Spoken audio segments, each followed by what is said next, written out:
Messi এতটাই দ্রুতগতির ছিল যে তাকে ট্যাকেল করা কঠিন ছিল। আমি চেয়েছিলাম ফাউল করতে, তবে তিনি কোন ফাঁক দিয়ে যে চলে যেতেন আমি বুঝতেই পারতাম না। মেসিকে প্রশংসায় ভাসিয়ে এভাবে মন্তব্য করেছেন ব্রাজিলিয়ান গ্রেট মার্সেলো। মেসিকে মানেন সর্বকালের সেরাও। এই রিয়াল মাদ্রিদের সাবেক তারকার মেসি সম্পর্কে বক্তব্য নিয়ে আরো বিস্তারিত শুনুন প্রতিবেদনে।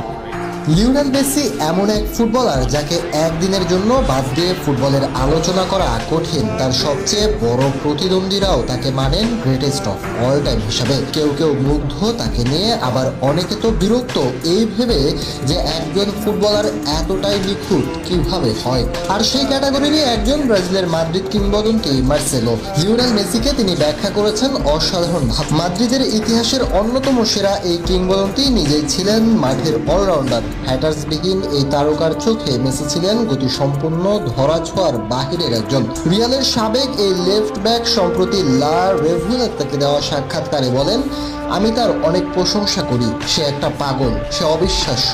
আমার মনে হয় আপনি সেই ভিডিওটি দেখে থাকবেন যেখানে সে আমাকে বোকা বানিয়েছিল। সে যে আমাকে ছাড়িয়ে গেছে সেটি আমি টেরও পাইনি। সে খুবই দ্রুতগতির ছিল, কিন্তু কোনো সমস্যা ছিল না। আমি এমন একটা জায়গায় জন্ম নিয়েছি যেখানে ড্রিবলিং সেরা ছিল, কিন্তু ড্রিবল হওয়াটা নয়। লিওনেল মেসিকে ঠেকাতে যখন বৈধ উপায়ে কাজ করেনি, তখন তিনি চেয়েছিলেন মেসিকে আঘাত করে অর্থাৎ ফাউল করে ঠেকাতে, তবে তাও করতে পারেননি মার্সেলো।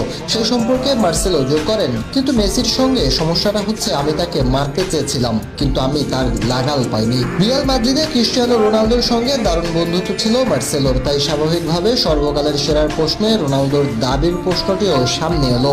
এ ব্যাপারে মার্সেলো জানান, তিনি এবং রিয়াল তার সতীর্থরা সৌভাগ্যবান একই সময়ের দুই সর্বকালের সেরার সঙ্গে খেলার